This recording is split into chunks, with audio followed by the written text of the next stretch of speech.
Tout allait bien, tout allait super bien. Sergi Roberto rentre, on encaisse 2 buts. Donc il faut le dire. Je ne dis pas que j'ai des preuves, je ne dis pas que j'en suis convaincu, je n'en sais rien. Mais je vous dis, il y a beaucoup de gens qui pensent cela.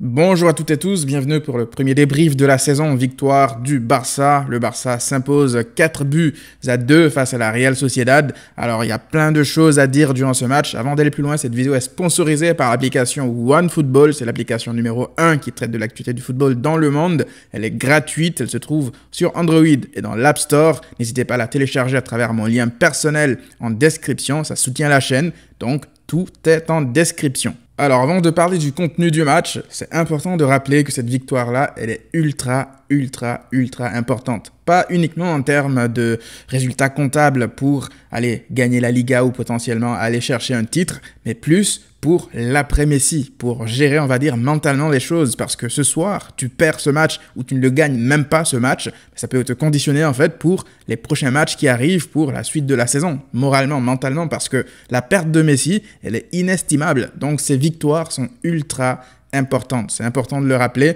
parce que aujourd'hui, des personnes vont peut-être nous dire que oui, la Real Sociedad, jusqu'à la 70e minute, ils n'ont pas beaucoup joué, mais faut le dire, c'est le Barça qui a empêché la Real Sociedad de jouer. Tout n'a pas été parfait durant ce match. On va bien sûr parler des choses négatives un peu plus tard parce qu'il y a eu des choses négatives, mais globalement, cette victoire, elle est très importante pour la suite des choses. Il est important de le dire encore une fois, je le répète. Donc la question que certaines personnes vont se poser, est-ce que c'est le Barça qui a été fort jusqu'à la 70e minute ou bien est-ce que c'est la Real Sociedad qui était faible? Est-ce que c'est la Real Sociedad qui est venue pour ne pas jouer? Moi, je pense que c'est le Barça qui a empêché encore une fois la Real Sociedad de déployer son jeu. On a vu une Real Sociedad qui n'arrivait pas à enchaîner 2 passes. Le pressing, le contre-pressing était exceptionnel. Ils étaient étouffés. Ils n'arrivaient vraiment pas à enchaîner 2 passes. Je le répète, c'est important. On va se répéter, je pense, pas mal de fois durant cette vidéo, mais c'est important de le dire parce que je vois déjà des personnes qui vont venir nous dire « Ouais, mais c'est que la Real Sociedad. » La Real Sociedad, elle termine, je vous rappelle, 5e de Liga la saison dernière. Alors, on s'est fait peur vers la fin. Ça entache quelque part, on va dire, la prestation globale. Mais si on prend du recul, ça reste encourageant pour la suite. Même si, là, encore une fois, on voit que le Barça a l'art, quelque part, de se mettre dans les problèmes tout seul. Tu maîtrises ton match, tu mènes 3-0. Je ne comprends pas pourquoi est-ce que tu laisses comme ça des boulevards derrière. Emerson, j'ai pas beaucoup aimé sa rentrée, mais c'est plus l'attitude, on va dire, globale de l'équipe au 3-0, lors du 3-0, que je n'ai pas du tout aimé. On a senti une sorte de relâchement des joueurs et ça peut nous être fatal dans des matchs futurs. Et aussi, je n'ai pas du tout aimé le coaching de Ronald Koeman parce que à 3-2, tu fais sortir ton attaquant, Memphis Depay, tu fais rentrer un défenseur supplémentaire, un défenseur qui t'a coûté limite ta saison, la saison passée. Et quel message, lorsque tu fais ça, quel message tu envoies à tes joueurs, même sur le terrain? C'est un message de peur. Alors oui, je peux tout à fait comprendre que Koeman ait envie de préserver ce résultat coûte que coûte parce que c'est le premier match officiel sans Messi,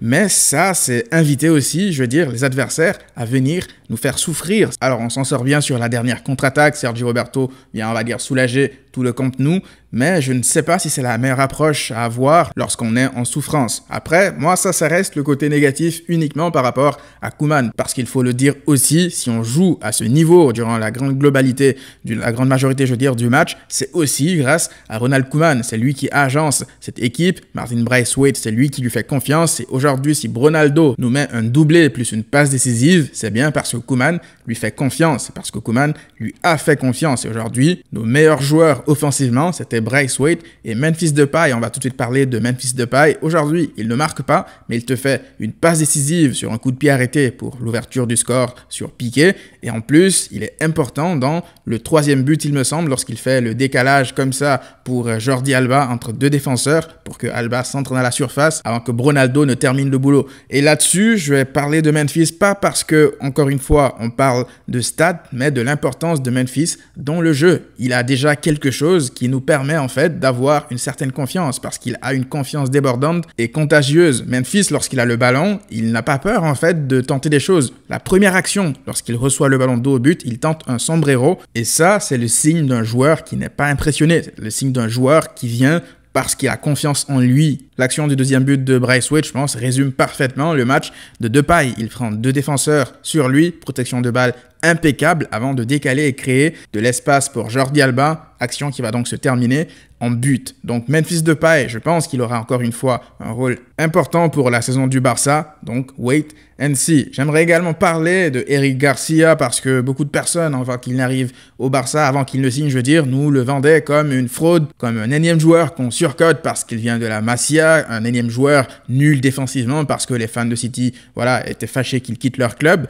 Alors, on va pas s'enflammer encore une fois parce qu'aujourd'hui, il fait un bon match, il a fait un bon Euro, il est dans la continuité de ses prestations à l'Euro. Donc moi, je pense qu'il faut arrêter de tout de suite comme ça taper sur les joueurs avant de les voir jouer. On va attendre une confirmation dans la saison. Mais aujourd'hui, je pense que Eric Garcia fait partie de nos meilleurs défenseurs. C'est aussi simple que ça. Aujourd'hui, il fait un match propre. Il fait un match avec de l'anticipation, des relances propres. Et ça, on a besoin de ça. On aura besoin d'un joueur qui ne fait pas d'erreur comme l'anglais. D'ailleurs, comme un symbole, c'est à sa sortie qu'on encaisse 2 buts. Après, évidemment, il n'y a pas forcément de lien de cause à effet par rapport à ça. Mais je pense que lorsqu'il est là, la défense du Barça est plus sereine parce que la première action, le but de la première action de la Sociedad, je veux dire, tout le monde est passif. Et lui, d'ailleurs, avant qu'il ne sorte, il intervient in extremis pour empêcher une frappe à l'entrée de la surface d'un joueur de la Sociedad qui se termine donc en corner. Donc, je pense que Eric Garcia va nous faire du bien durant la saison. Il va juste falloir espérer de le voir tout le temps et de progresser parce qu'il ne faut pas oublier qu'il n'est pas encore à son meilleur niveau. Il a une marge de progression. C'est un jeune joueur. Je pense qu'il peut encore nous apporter beaucoup plus à surveiller. Frenkie de Jong, quant à lui, il commence sa saison avec une passe décisive, lui aussi. Après, j'ai pas senti le Frenkie de Jong de la saison dernière. C'est normal, il revient de blessure et je pense que ça se ressent au niveau du rythme. Je pense qu'il a besoin encore de quelques matchs pour revenir la machine, pour devenir, je veux dire, la machine qu'il était la saison dernière, des percées, des appels dans la surface, etc. Encore aujourd'hui, il a été, je veux dire, impliqué sur un but, mais j'attends de voir encore plus de Frenkie de Jong. Je pense qu'il peut encore élever son niveau. De toute façon, avec le départ de Messi, tout le monde va devoir élever son niveau. Et là-dessus, on va évidemment parler d'Antoine Griezmann. Moi, je ne peux pas me satisfaire de ce match de Griezmann. Des personnes vont me dire, oui, il est revenu, il a défendu, il a apporté en défense. C'est pas ce qu'on demande à Antoine Griezmann. On demande à Antoine Griezmann d'être bon offensivement d'abord et avant tout. Si vous voulez apprécier un joueur offensif parce qu'il a des actions défensives, je vous suggère d'aller supporter l'Atlético Madrid. Au Barça, on veut que nos joueurs offensifs se démarquent d'abord et avant tout offensivement. Évidemment que ça n'empêche pas d'être important défensivement parce que c'est leur rôle aussi. Mais je veux dire, Griezmann, aujourd'hui, le nombre de pertes de balles offensivement, le nombre d'actions qu'il rate, c'est pas normal à son niveau. C'est pas normal que Depay qui arrive tout de suite comme ça au club ait plus d'impact dans le jeu que lui. Il faut que lui aussi se mette au niveau. Il faudrait que tous les attaquants, encore une fois, se mettent au niveau pour faire oublier Messi. Parce que les 30 buts que Messi marquait la saison dernière, c'est pas avec des actions défensives qu'on va les combler. Il va falloir que tous nos attaquants soient impliqués. Et là-dessus, j'espère que Ronald Koeman fera jouer les joueurs qui méritent de jouer. Si un Demir est meilleur sur le terrain, il va falloir que Demir joue. Si Ansu Fati revient et qu'il est meilleur, il va falloir qu'il joue. C'est la 3e saison de Griezmann au Barça. Je peux comprendre que des gens puissent nous dire, oui, mais il faut attendre, c'est le début de saison. Mais c'est sa 3e saison. C'est sa 3e saison. On nous a dit, il a le même profil que Messi, donc ça ne pourrait pas trop marcher. Messi n'est plus là. Il est temps de prendre ses responsabilités, monsieur Antoine Griezmann. Donc, on va surveiller tout ce qui va se passer dans les prochaines semaines. Il y a un match encore compliqué qui arrive lors de la prochaine journée de Liga. Ça sera un déplacement à Bilbao. Ça va être très dur, mais j'ai confiance en cette équipe. Une équipe est en train de naître. Il va falloir se baser sur ce qu'on a fait lors des 70 premières minutes et éviter d'offrir des buts cadeaux aux adversaires. Parce que même si on marque des buts, si on en encaisse 2, 3 derrière, ça va être compliqué la saison. Moi, j'ai confiance en cette équipe. Je pense qu'il y a le potentiel pour faire une bonne saison. En attendant, on se retrouve dans quelques jours pour une nouvelle vidéo. D'ici là, prenez tous soin de vous et à très vite.